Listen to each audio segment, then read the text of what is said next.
All right, everyone. So, welcome back to class. And today we are going to take a look at the War for North America, the French and Indian War.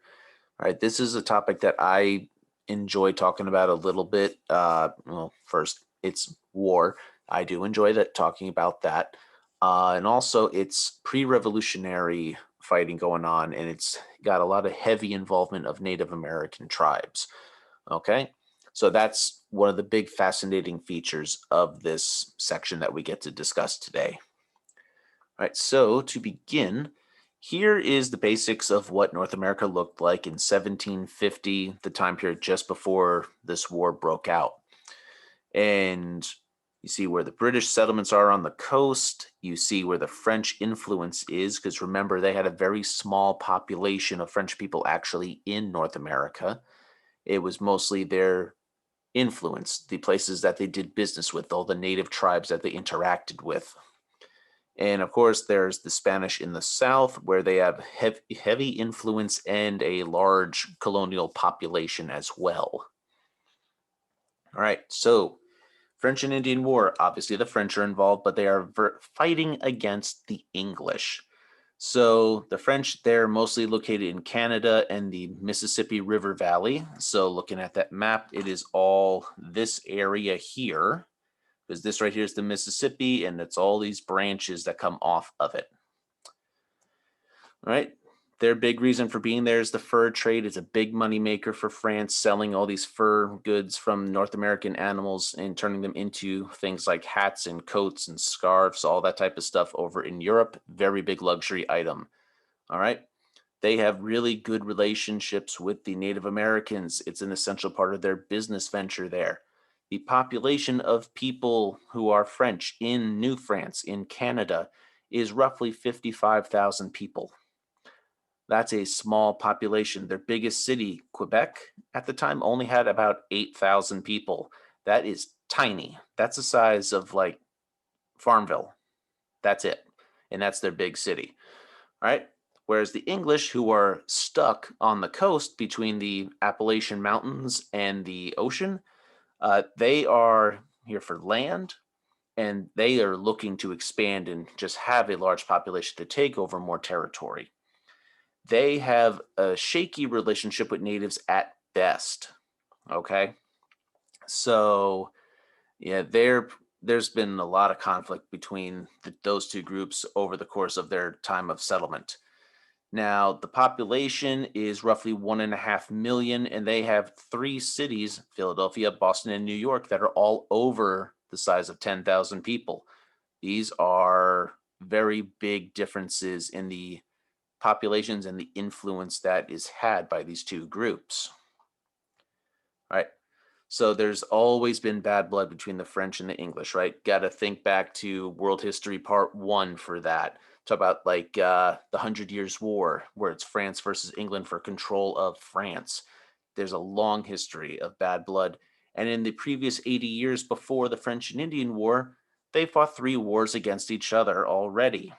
So, like, everything is just very, very tense between these two countries, and they both see North America as essential to their empires, essential to having economic and financial superiority to against other kingdoms and other countries. Okay? So, the French and Indian War is a part of a greater war called the 7 Years' War. There's fighting going on in Europe, in India, and in North America. You could say that this is essentially the first World War. All right. The fighting is going to last from 1754 to 1763. Before the Revolutionary War, this was the biggest war to be fought here, and it was a bloodier, a more costly war with lives than the American Revolution would be. All right. And the Revolutionary War is a direct effect of the French and Indian War. It leads directly to revolution, this conflict. Okay? So, what is the cause of the French and Indian War? So, both the French and the English want control over the Ohio River Valley. That is a big like water highway going from the Mississippi River basically to the Appalachian Mountains that divides the British colonies from the French territory. This Ohio River Valley, they both feel that it is theirs. The British want to expand into it and have more land for the people to, farm and to build towns and cities in. And the French, they want it because that river is great transportation for their trading business with the natives and to get all the things that they want up and out and over to Europe. So they're also going to try and use it as a buffer between their territories that they have influence in with the natives and the British, because the British, they just want to take over more and more land, and the French want to protect their business interests in North America. All right, so there's a lot of branches in the Ohio River. That's why we have this title here, Forks of the Ohio, Forks in the River, where it splits into 2 or more sections. Okay, so some Virginians, they're going to make a treaty with he's called the Half King. He's basically a Native American leader, and he gives them the right to build forts in the Ohio River Valley. And one of them becomes present-day Pittsburgh. But this is going to lead to the French pushing back the British off of the land. And Half King, because the French are attacking people who he granted this gift of land to, he sees it as an insult. And it just leads to all this crazy tension building up and up and up.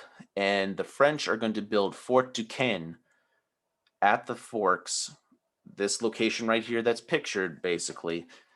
And this is in 1754, and this is what's going to lead to the actual fighting breaking out, because the British start building a fort there and the French finish building the fort there. Fort Duquesne is the origins for the city of Pittsburgh, Pennsylvania today. All right. So while this is all going on in Albany, New York, we have a situation brewing.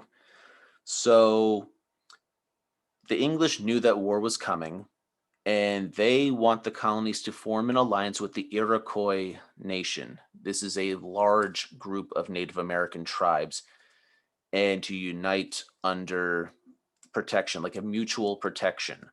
So in June 1754, delegates from most of the northern colonies, so picture like Pennsylvania on up through like Massachusetts, New Hampshire, all that group right there, that half, they send representatives to the Iroquois nations, and they have a meeting in Albany, New York. Now, from Pennsylvania, we get Benjamin Franklin drafting this Albany Plan of Union, basically trying to unite the colonies and in an alliance with the Iroquois.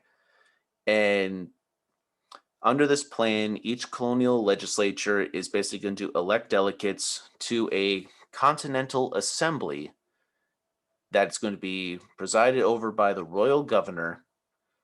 And it's going to be very complicated. It's going to take a long time for them to get stuff done, so it's not really going to work out very well. And Franklin anticipated there would be a lot of problems that would happen with this government ruling this alliance. And it's going to just lead to a whole bunch of issues. So the plan fails, as you might imagine, because of how convoluted it's starting to get.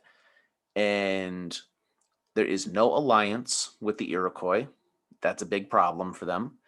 And also, the plan of union was rejected by the colonies too. Nobody wanted to support this.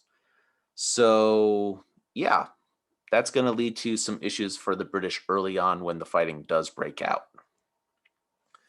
Now, in George Washington, yes, first president, the leader and hero of the American Revolution, he gets the start to his military career in the French and Indian War. He is 22 years old when the fighting begins, and he is a part of the Virginia militia. You can see that portrait there of him in his militia uniform. He is sent to take Fort Duquesne from the French. Now, he hoped to convince some native people that, by doing this, that England was the stronger people and that they should ally with the British. He is going to join forces with Half King, and they're going to just trip over a encampment of French soldiers. Washington attacks, and after forcing a surrender, Half King is going to then tomahawk the French commander, like basically takes his axe and just cracks him right in the skull with it. And this is going to then lead to a big problem because you don't execute a prisoner like that, especially a high ranking prisoner. So this is going to enrage the French. It's going to enrage the French's native allies. And now they're basically restarting the attack. And now Washington and his men are on the run. So they just throw a makeshift fort together, basically piling up a bunch of logs around them. And they call it Fort Necessity. And it is not going to go very well for them because Fort Necessity, he has about 600 Frenchmen and 100 of their native allies just surrounding them, shooting at them nonstop. And, they built this fort in the worst possible place. They built it at the bottom in a valley, so all the hills surrounding it are looking down into the fort. So they're taking a lot of heavy fire, getting casualties. So, as you can see here, after a full day of battle in the rain, there's 100 casualties. That means dead or wounded. Washington surrenders. And him and his men are allowed to return to Virginia safely. And basically, they would not build any forts west of the Appalachian Mountains for at least a year. And, the blame was placed on Washington for tomahawking the French commander and not Half King. This is the only time in Washington's military career that he ever surrendered. So, that's not a bad record for any general, really, but still, that's a tough defeat, and in it being your only defeat. Now, let's fast forward a little bit to the Battle of Monongahela. This one is pretty crazy. So, July 1755, British General Edward Braddock, who's got Washington basically as right-hand man. It's like his personal assistant type deal. And a bunch of colonial militia, they tried to take Fort Duquesne again. They have about 1,500 men. They're soldiers. They march 110 miles from Maryland through Pennsylvania to get to Fort Duquesne, and they are ambushed by 900 Frenchmen and a bunch of Indian warriors just a few miles away from the fort. And they are using Native American tactics, guerrilla tactics. They're hiding in the brush, they're behind trees, they're behind boulders, they're running and gunning all over the place. And the British are fighting European style, standing in long lines and firing in volleys. This is a massive defeat. About 800 British are killed, and only about 30 French or British men are killed, including General Braddock being killed. Washington, he actually was a very inspirational figure during this.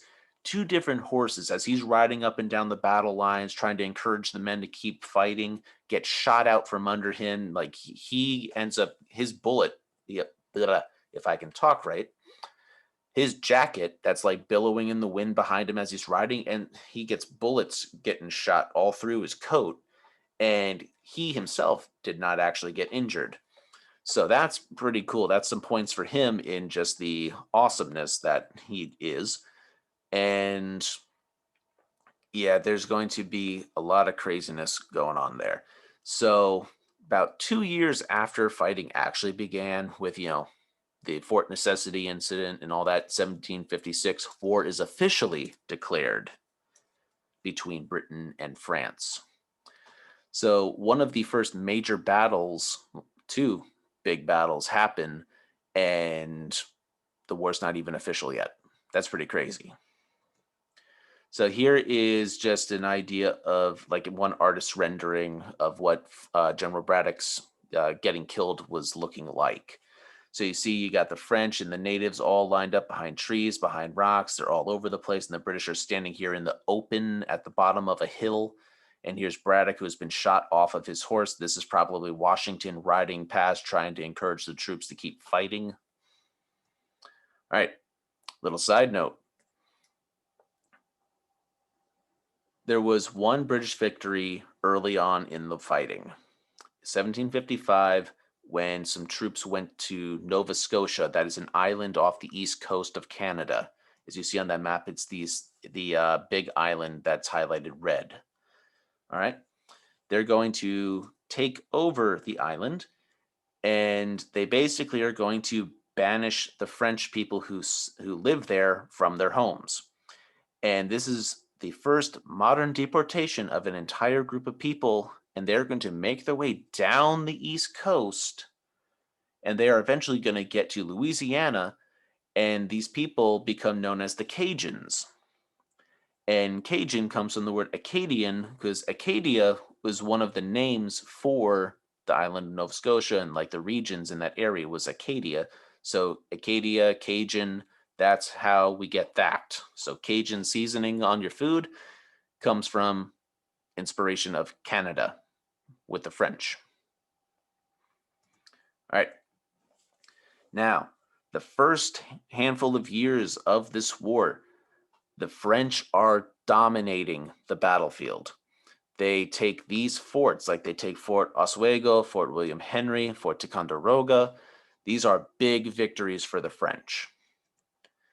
And the Battle of Fort William Henry is probably the most important one of those three battles there. And it is actually depicted in this movie here that I have the titles box for, Last of the Mohicans. If you are enjoyed this colonial warfare type stuff, and just good war movies, it is a very good movie. It's a very good depiction of what the French and Indian War was like. Okay. Now, this fort was attacked in 1757. A large siege happens at this fort. The French basically have it surrounded. They're blasting at it with cannons. They're digging trenches, getting closer and closer.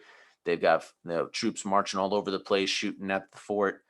The defenders, they're doing their best to return fire with their own cannons and their own gunfire. And the British general who's in charge, Daniel Webb, he ends up surrendering so that he and his 3,000 soldiers and civilians, like women and children, would be allowed to leave the fort peacefully. And after they leave, there is a Native American group that attacks and kills over 300 of these people who are surrendered. So, like, their march and the movie Last of the Mohicans actually shows this whole event. They show a bunch of stuff with the siege, the surrender of the fort, the British marching out, and this massive ambush that happens. So you see the British army marching through this valley. There's hills on each side that's heavily treed, a lot of woods, and we just see in the shadows, you see a little movement, but then it cuts to a scene where you just see all of these Native American warriors of the Huron tribe just watching them as they're marching through the valley and slowly following them. They got their guns up and ready to go. And then just chaos erupts and they just start attacking and just start hacking into the British force as it's trying to make its way out of there. It's really, really well done. Like the fighting's very well choreographed and everything. Like it's very realistic with the way they depict the French and Indian War in that film. I highly recommend it. All right. Now, the tide of the war does not really start to change until 1758. We're about halfway through the war, and the British are really getting their butts kicked. So, what happens is, as they are beginning to make peace with important allies like the Iroquois, the British fall under the direction of the new Prime Minister, Lord William Pitt. This is the guy that Pittsburgh is named after, just so you know. Britain is starting to begin working on more closely with the colonial forces, trying to more cohesively work together, a lot more dependence on one another. And they're going to adapt their strategies to fit the territory. They're going to start fighting not more European style. They're going to start to change it up a little bit, start using some of those tactics that are being used against them. And the British are going to promise that they will reimburse the colonies for the expenses of fighting the war, which is a big boost in getting colonial support to fight against the French. Now, the French, they are slowly beginning to get abandoned by a lot of their allies because they see what's happening with the British. So while the British are starting to gain support and get their stuff together, the French are starting to fall apart, and now the war is going to change. It's not simply just about the Ohio River Valley now. Now it's about who's going to be the dominant European power in North America. So it's all or nothing at this point.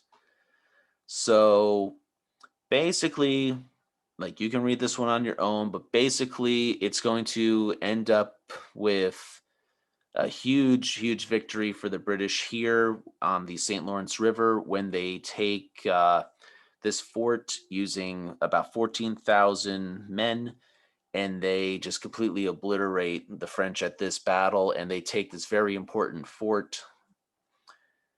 And it's going to be basically like the beginning of the end for the French. They're basically on the run for the rest of the war.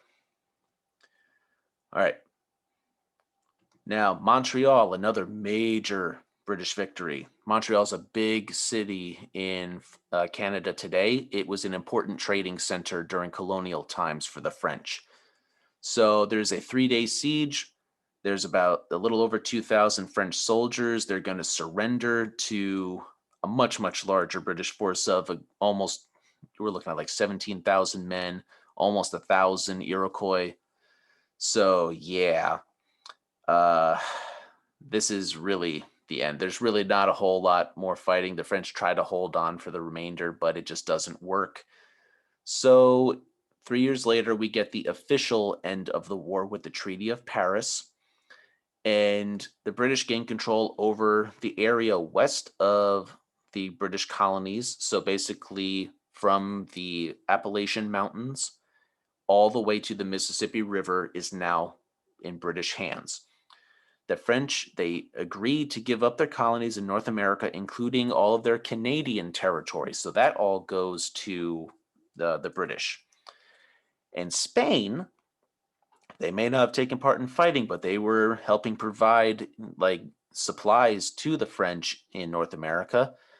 They are going to lose Florida because if you remember that map at the beginning, Florida belonged to Spain, and now that goes to the British as like, hey, you helped them out, they lost, therefore you lose too. So we're taking this, and you can't do anything about it. Okay, so yeah, that is pretty much how that is going to go, and everything west of the Mississippi, and that kind of goes to Spain.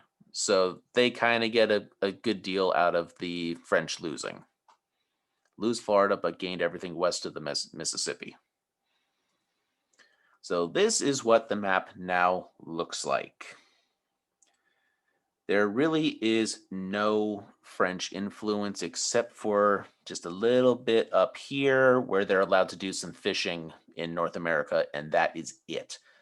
All this green, like all this area, all the area down here, everything that is to the left of the red line, basically, that goes to the British.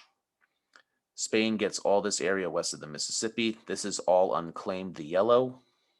And, well, the Russians were getting a little involved over the years. Not too much to say there. Now, the lasting effects. It's going to completely change North America, obviously. So, England gains massive amounts of land, and they have strengthened, and they're holding this big power position in the continent. But the relationship between the English and the Native Americans is basically forever crippled at this point. So the effects, they're going to play a major role in the worsening relationship between England and the colonies, which will eventually lead to the Revolutionary War. And this is because the costs of taxes for paying for the war are going to lead to, well, the cost of the war, since it costs Britain a ton of money, is going to lead to them putting taxes on the colonies that the colonies never had to pay before and they don't want to start paying. And that is how basically we get the revolution, 20 years later. Actually, it'd be 12 years later. All right.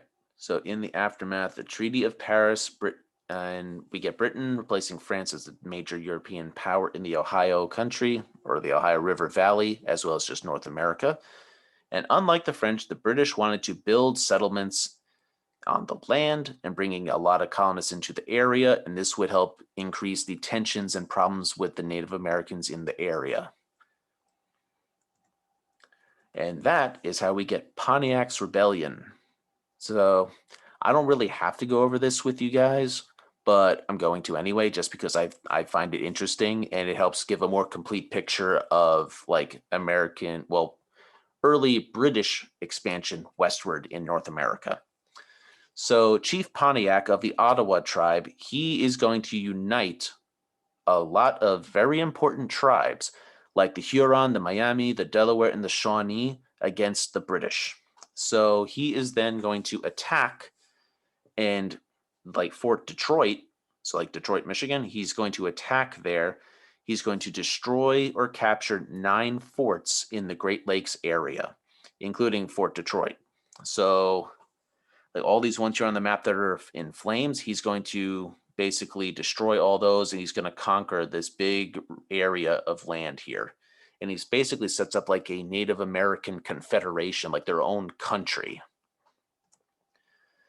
But about 6 months, he's attacking Fort Detroit for nearly 6 months, and there's not a lot of success. His people are starting to be like, we're sick of this, we're going home. And that is when the British attack and they start becoming successful. And Pontiac is finally surrenders and they have to make peace after 3 years of fighting. So, yeah, it didn't work out too well for them in the end. But because of the hostility of the natives that are, west of the Appalachian Mountains, we get the Proclamation of 1763 that basically bans people from going west of the Appalachian Mountains because, like, if you go over there, we cannot protect you. So if you go, you are on your own. So that's basically what all of this is saying here. And that's not going to stop people from moving westward, of course, because we get guys like Daniel Boone, one of the most famous mountain men, explorers of early colonial North America, and he's going to find the path that leads people through the Appalachian Mountains. The Cumberland Gap is what it is called. And he's going to lead people into Kentucky and Tennessee and just basically the first big push westward is because of this. All right, that is where we're going to end today. Next time, when we come back, we're going to be looking at the origins of the revolution and basically the road to the Revolutionary War. All right, see you next time.